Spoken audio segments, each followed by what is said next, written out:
Nós estamos estudando Atos, capítulo 11. Nós mudamos então o estudo, terminamos Ruth e agora estamos em Atos. Como já estudamos 10 capítulos, estamos estudando o capítulo 11. Como o Salvador Jesus começou a trabalhar na igreja. Hoje nós já estamos com a igreja bem estruturada. Quando a gente fala igreja, não é apenas aqui, esse grupo, essa igreja local, mas é a igreja do Senhor Jesus Cristo. Ela está toda erguida, mas continuando, não é?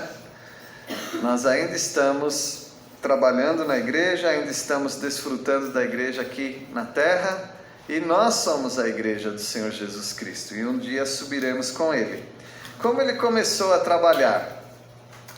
A igreja começou com os judeus, apenas com os judeus, não tinha gentios na igreja. Judeus é do povo de Israel, gentios, todos aqueles que não são judeus, na Bíblia são colocados como gentios. O Senhor Jesus começou a trabalhar entre os judeus contra o preconceito. Deus tinha que trabalhar no coração dos judeus para que eles aceitassem as pessoas que não eram do povo de Deus, ou seja, os gentios.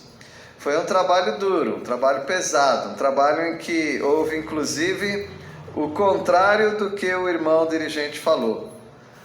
Se a Bíblia diz: ó quão bom e quão suave é que os irmãos vivam em união. O que eles passaram no início da igreja, quando gentios começaram a se aproximar da palavra, era muito ruim, não era bom não. Foi muito ruim porque os irmãos não estavam vivendo em união, eles estavam separados na opinião e no pensamento. Uns achavam que os gentios também podiam se converter ao Senhor, receber o Espírito Santo e congregar junto com eles. Outros achavam que não podia. Os gentios, os judeus chamavam os gentios de cachorros. Então eles não queriam conversa com os gentios, eles nem achavam que os gentios tinham direito de se aproximar da palavra de Deus e serem salvos, e muito menos de receberem o Espírito Santo. Eram judeus convertidos, salvos, mas egoístas. E eles precisavam ser trabalhados nisso. Então falamos hoje pela manhã bastante até sobre preconceito e fizemos as aplicações para as nossas vidas. Se nós não somos preconceituosos com pessoas de outras crenças, com pessoas imorais, com beberrões, com grupos que não são muito bem aceitos até na sociedade, aí nós entramos na onda deles e também começamos a não aceitá-los. Vimos também um pouquinho sobre rede social e como as redes sociais nos incitam, na verdade, a ódio. Então nós precisamos tomar muito cuidado com isso, porque no Evangelho não há preconceito. Há preconceito entre nós, há preconceito nas igrejas, mas no Evangelho genuíno, verdadeiro, não há preconceito. Ele aceita todos. É claro que precisa se arrepender dos pecados, mas ele aceita e convida a todos. Jesus começou a trabalhar entre os gentios a fim deles serem salvos. Então ele trabalha nos judeus para que eles quebrem o preconceito. E ele começa a trabalhar entre os gentios para que eles sejam salvos. E depois nós vamos ver também que ele trabalha entre os judeus e gentios para que eles fiquem juntos, num só corpo. Então nós vamos ver agora a partir do versículo 11 como Jesus começa a trabalhar entre os gentios a fim deles serem salvos. E aqui nós vamos falar de evangelização. A palavra evangelização vem da palavra grega mesmo, euangelizo. Eu quer dizer bom. Aí, João, essa palavra está te perseguindo hoje, tá? O eu quer dizer bom. E eutanásia, boa morte. Não tem nada de bom, né? E muitas palavras começam com eu, quer dizer bom. E eu angelizo. Angelizo quer dizer angelos. Quando eu falo angelos, você já pensa em alguma coisa. Quer dizer anjo. Na verdade, anjo tem um outro significado, que é mensageiro. Então, eu angelizo quer dizer boa mensagem. Boa mensagem. Boas novas. Então, evangelização quer dizer o anúncio de boas novas, de boas notícias, boa mensagem. Tem uma ótima mensagem para você. Então, a evangelização é a prática nossa. Quando nós conversamos com as pessoas, logo nós já estamos falando do Evangelho. Logo nós já estamos dando para elas boas notícias. E a evangelização, ela tem que funcionar. Mas prestem atenção como que a evangelização funciona. A evangelização só funciona com relacionamentos e encontros. Eu poderia pegar um calhamaço, um monte de folheto e jogar assim. Tá andando com o carro e jogar na rua.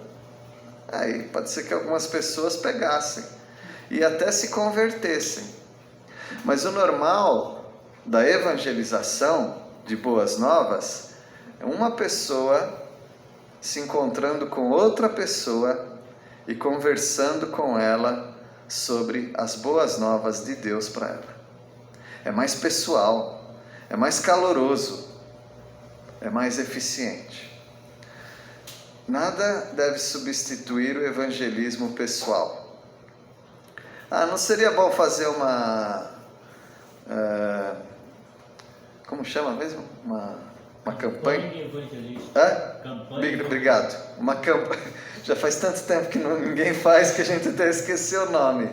Mas havia tantas campanhas evangelísticas, desde aquelas numa praça pública com algumas pessoas, até o estádio do Maracanã e do Morumbi cheios, para ouvir Billy Graham. O Billy Graham vale a pena falar, teve uns outros aí que não vale a pena, né? Mas isso é evangelização, isso é uma campanha de evangelização. Mas espera aí, quando foi a última vez que o Maracanã ou o Morumbi tiveram uma campanha de evangelização? E qual vai ser a próxima vez que vai ter? Nós vamos depender disso? Não. Enquanto isso, cada servo de Deus, cada crente está encontrando pessoas. No trabalho, na escola, na rua, na vizinhança, no futebol, na bicicleta. Em vários lugares nós estamos encontrando pessoas. A evangelização só funciona quando há encontros. Quando há relacionamentos. Essa é a maneira eficiente de se evangelizar. Há algum tempo que nós não vemos a nossa vizinha, que minha esposa e eu sempre conversamos com ela aqui na frente. E ela está acamada e ela não levanta mais da cama. Então nós pedimos para o filho dela se podíamos visitar, e depois da escola dominical nós fomos visitá-la. E foi muito bom. A dona Mercedes, orem por ela. E ela está só na cama agora ela não levanta mais. E nós pedimos se podíamos orar e também se podíamos falar alguma coisa. Aí ela falou que sim. Aí o filho, que nos recebeu muito bem, ele deu meia volta e estava saindo. Eu falei, não, você também. Você aceita ouvir? Sim. Aí ele ficou. Ele pensou que fosse uma conversa particular, né? Mas foi muito bom, porque nós apresentamos mais uma vez a salvação em Cristo Jesus. Estou dizendo isso para animar você, tá bom? Não é para falar assim, ele vai, que bom, né? Será que ele vai na casa do meu vizinho também? Então, visite pessoas doentes. Pessoas doentes já é um pretexto. Eu posso fazer uma visitinha para alguém doente? Não que a gente viva de pretextos, eu estou dizendo pretexto para nós, não para eles, tá bom? Se falta coragem para você, aí quando tem alguém doente, você oferece. Posso fazer uma visita? As pessoas aceitam de bom grado, sempre. E aí, com esse relacionamento, esse encontro, você pode dar o evangelizo, o evangelho, as boas novas, a boa mensagem. Pensem nisso, irmãos. Pensem em ter relacionamentos e aproveitarem os relacionamentos, os encontros para falar de Jesus Cristo. Tem muitas pessoas que te ouviria de bom grado. Eu garanto que tem várias pessoas, você nem daria conta para essa semana visitar todas as pessoas que te aceitariam para você fazer uma oração com elas e falar das boas novas do Senhor Jesus Cristo. No versículo 11 nós lemos assim: E eis que na mesma hora pararam junto da casa em que estávamos 3 homens enviados de Cesareia para se encontrarem comigo. Aqui faz parte de uma história que já vem sendo narrada, e já falamos de manhã, tá bom? Mas só para lembrar, é quando Pedro estava numa cidade de Jope, e Deus falou com ele, Deus mostrou uns animais misturados, animais imundos, cerimonialmente imundos. Deus mandou comer, ele falou, não como, porque são comuns ou impuros. E Deus falou, não chame de comum aquilo que Deus santificou. E com isso, aquilo que Deus purificou. Com isso que Deus queria falar, ele estava falando de quadrúpedes, feras, répteis e aves? Ele estava falando de bicho? Não, ele estava falando de pessoas diferentes de nós. Nós precisamos quebrar o preconceito e ir até elas e falar-lhes de Cristo. Mas para isso precisamos encontrar com elas. Eu dei o exemplo de jovens na nossa escola que eram skatistas. E quando eles chegaram aqui, aliás, onde eles chegam, eles procuram se tem pista de skate na cidade. Porque onde tem pista de skate, normalmente tem skatista. E aí eles procuraram aqueles skatistas para falar das boas novas, falar de Jesus. E até falar, nós também éramos skatistas. E talvez até andaram com eles lá de skate. Isso é importante? Sim, nós encontrarmos pessoas onde elas estão. Nós precisamos ir até elas. Agora, se todas elas entrassem na igreja para ouvir a palavra de Deus, não precisaria um esforço de encontrá-las onde elas estão. Mas normalmente nós precisamos buscá-las, encontrá-las.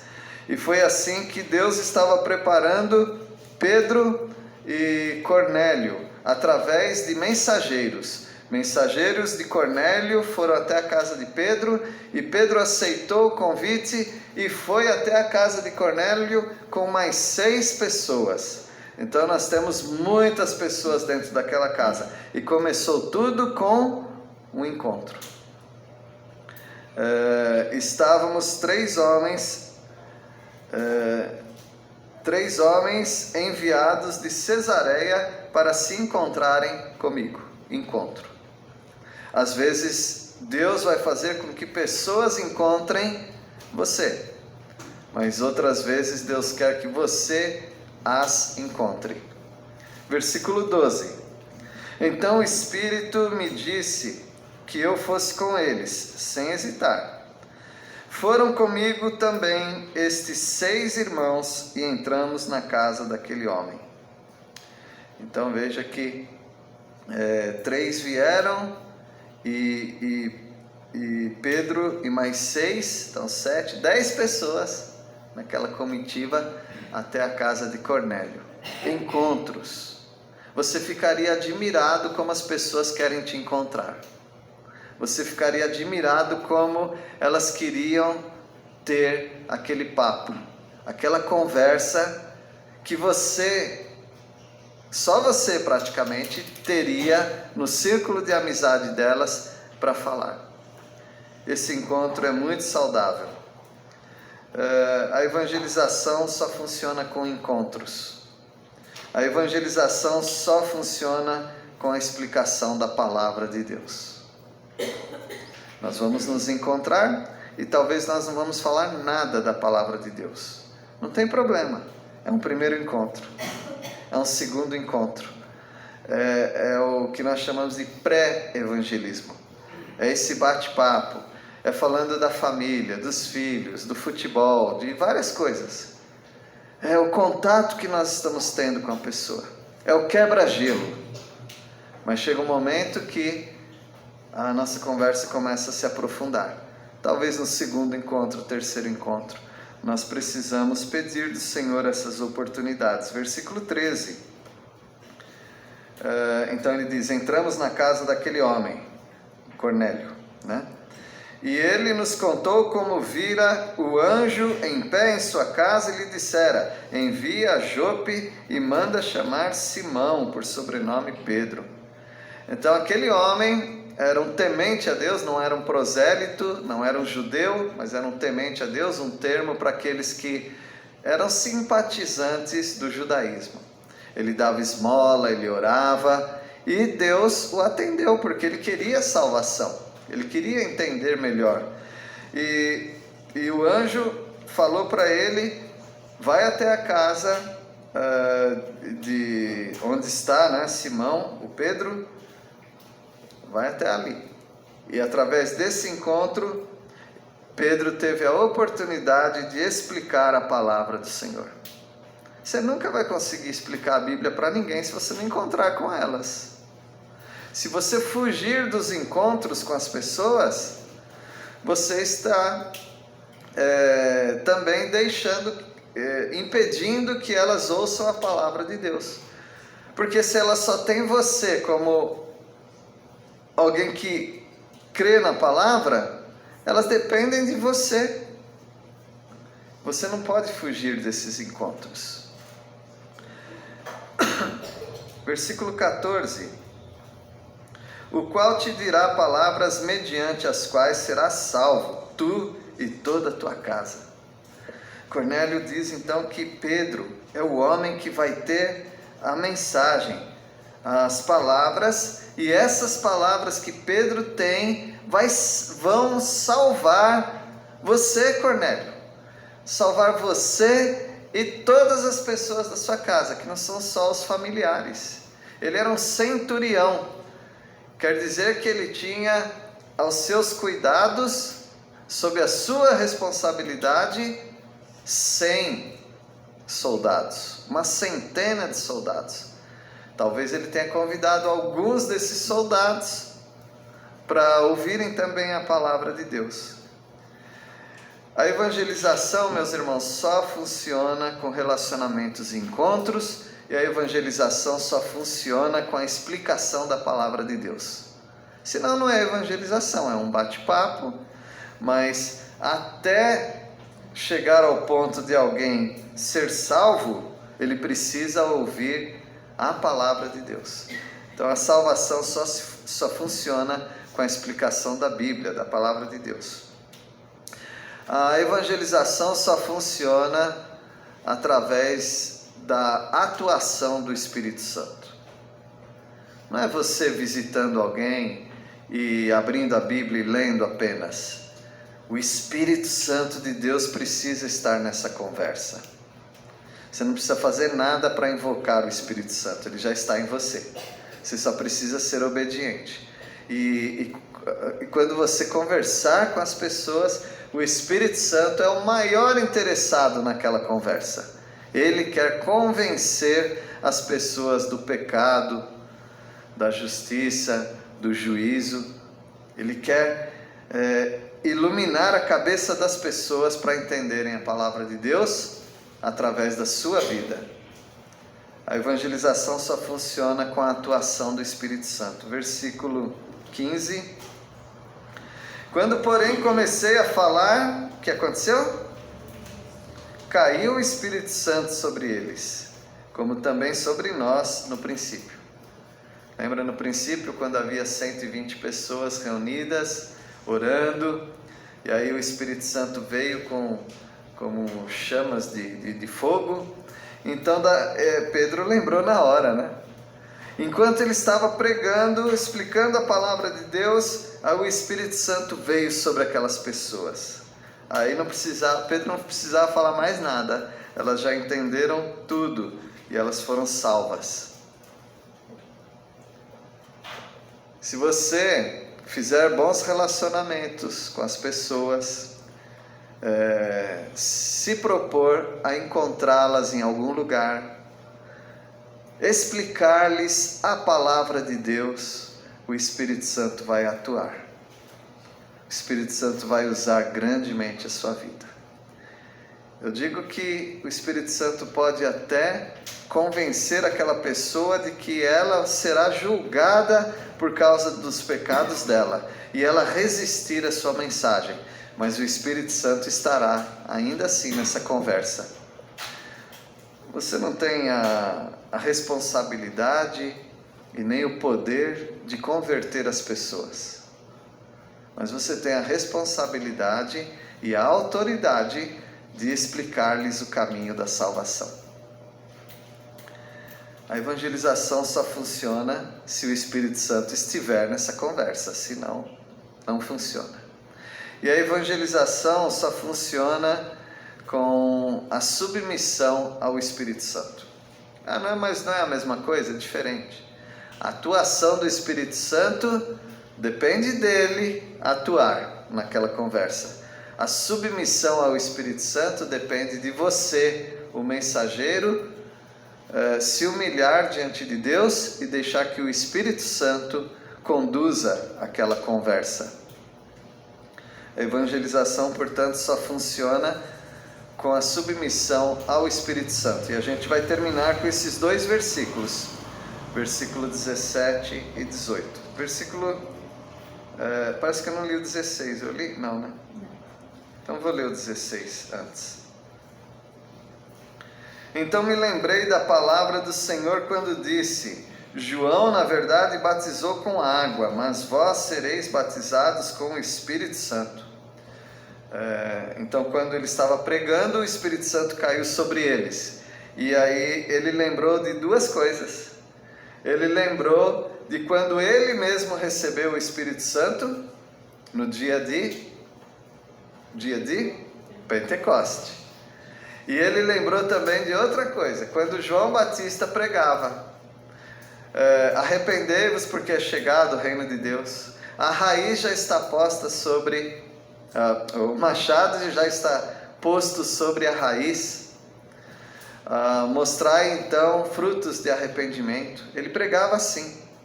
E ele pregava também: vai vir aquele do qual eu não sou digno nem de desatar-lhe as sandálias. Eu estou batizando com água, mas um dia virá aquele que vai batizar com fogo e com o Espírito. Então João Batista estava falando do Espírito Santo. E Pedro se lembrou disso, porque Pedro acompanhou todo esse processo. E Pedro, ele se lembrou disso e ele aplicou imediatamente. Quando ele falava e o Espírito Santo desceu sobre Cornélio e toda aquela turma dele, ele lembrou o que João falou. É isso então. Nem foram batizados com água e o Espírito Santo já desceu sobre essas pessoas. Agora sim, a evangelização só funciona com a submissão ao Espírito. Versículo 17. Pois se Deus lhes concedeu o mesmo dom que a nós nos outorgou, quando cremos no Senhor Jesus, quem era eu para que eu pudesse resistir a Deus? Vamos lembrar que Pedro, que tudo isso aqui já aconteceu, né? Na narrativa aqui, tudo já aconteceu. Pedro está se defendendo, porque houve uma acusação contra Pedro, que ele entrou na casa de gentios e que ele comeu na casa dos gentios. Nem podia uma coisa dessa. Nós, judeus, não nos misturamos com os gentios. Nós, crentes em Cristo Jesus, não nos misturamos com as pessoas que não aceitam a mesma fé que nós. Talvez assim que pensemos, né? Não, você pode entrar na casa de um incrédulo. Você pode aceitar tomar uma refeição com ele. Você pode convidá-lo para tomar um cafezinho, uma refeição. Você pode fazer amizade com ele sem problema nenhum. Não é pecado fazer isso, não. Você tem que fazer isso. Se você vai se relacionar com eles para apresentar-lhes a melhor mensagem que existe, as boas novas de Jesus Cristo. E Pedro, relatando tudo isso que eu estou falando para os irmãos, relatando essas coisas, ele se defende diante daquele mini concílio, um grupo julgando Pedro. E aí ele fala, olha, se Deus nos deu o mesmo dom, o mesmo presente, o mesmo Espírito Santo, quando nós cremos no Senhor Jesus, o que eu fiz? Eu só preguei a mensagem do Evangelho, a mesma mensagem. Vocês acham que ia acontecer algo diferente? Não. O Espírito Santo veio sobre eles também. E quem sou eu para resistir Deus? O Espírito Santo não deixou nem eu terminar a minha mensagem. Eu tinha 3 pontos na mensagem. Eu nem cheguei ao final da mensagem, o Espírito Santo me interrompeu. O que eu ia fazer, meus irmãos? Ele falando, né, para as pessoas. Irmão, se você pregar a mensagem que te salvou, as pessoas serão salvas também. Você não tem que mudar. Lembra a mensagem que você recebeu, que salvou a sua vida? Pois é, reduplique isso. Pregue a mesma mensagem para as outras pessoas. E pode ser que você vai colher alguns frutos dessa mensagem que você pregar para elas. Porque o mesmo poder que te salvou, que é do Espírito Santo, também está embutido nessa mensagem que você prega para as pessoas. E as pessoas podem ser salvas. E quando elas são salvas, você vai falar para elas, não pode ser salva não. Não fazia sentido. Se eu fui lá para pregar o Evangelho, eu quero que pessoas sejam salvas. A única pessoa que não queria que os outros fossem salvos era Jonas. Coitado de Jonas, né? Todo dia a gente lembra do xará. Mas, fora Jonas, todo pregador quer ter sucesso na sua pregação. Encerremos com o versículo 18. E ouvindo eles estas coisas, apaziguaram-se e glorificaram a Deus, dizendo: logo também aos gentios foi por Deus concedido o arrependimento para a vida. Hoje pela manhã nós perguntamos, né? Como que acaba com o preconceito? A Deise queria que eu perguntasse para ela, não perguntei. Fala aí, Deise, como que acaba com o preconceito? Boa pergunta. Todo mundo falou isso, boa pergunta, né? Mas a Deise já tem a resposta, porque tem sido a prática dela. Relacionar-se com as pessoas. Então ela tem se relacionado com vários tipos de pessoas, pelo ministério que ela exerce na nossa igreja. Vocês já sabem, né? Ela vende coisas, então pelo bazar, né? Então ela tem encontrado várias pessoas. E é assim mesmo. Como é que você vence o preconceito? encontrando-se com as pessoas, lutando contra o preconceito. Todos nós somos preconceituosos, tá bom? Todos nós temos alguma coisa que não gostamos no outro e achamos que nós somos melhores. A maneira de vencer isso é relacionar-se com elas, submeter-se ao Espírito Santo. E Pedro pregou a mensagem, explicou para eles, deu a explicação: olha, irmãos, eu fiz isso. Eu não fiz nada contrário ao que nós devemos fazer, que é ir por todo mundo e pregar o evangelho a toda criatura. É claro que Pedro precisou do empurrãozinho a mais, né, do Espírito Santo, como talvez você precisa, eu preciso. Precisamos dar um empurrãozinho, precisamos de um empurrãozinho do Espírito Santo, porque nós somos tímidos, nós somos muito ocupados, e nós somos preconceituosos. Então nós precisamos que o Espírito Santo quebre em nós a timidez, que o Espírito Santo convença-nos que tem tempo para tudo, inclusive para evangelizar, e também que o Espírito Santo quebre o nosso preconceito, para que as pessoas ouçam a palavra de Deus através de nós. Quando Pedro explicou isso, Pedro não brigou. Pedro poderia ser Pedro, né? Pedro poderia falar: já se é assim também, então eu não vou pregar para mais ninguém. Ele poderia falar isso daí, mas não seria certo. Mas ele foi com mansidão, um Pedro transformado, e ele explicou direitinho para eles o que aconteceu realmente. E quando eles ouviram, eles ficaram mais calmos, apaziguaram-se. E mais, eles glorificaram a Deus, porque eles estavam com muita ideia errada na cabeça, de que tem pessoas que merecem a pregação do Evangelho e outras pessoas não merecem. E glorificaram a Deus e eles caíram na real. Isso há quase 2000 anos atrás, mas hoje tem crente que ainda não caiu na real. E eles aprenderam isso há 2000 anos atrás. O que eles aprenderam? Que os gentios também estão sendo salvos. Hoje nós temos que aprender. Os skatistas também estão sendo salvos. Os judeus, agora a gente está voltando, né? Os judeus também estão sendo salvos. Os ciganos também estão sendo salvos. As prostitutas também estão sendo salvas. Os bandidos também estão sendo salvos. Os bêbados estão sendo salvos. Os imorais, os viciados em todo tipo de vício também estão sendo salvos. Seus familiares também estão sendo salvos, mas precisa pregar o Evangelho para eles. Logo, também aos gentios foi por Deus concedido o arrependimento para a vida.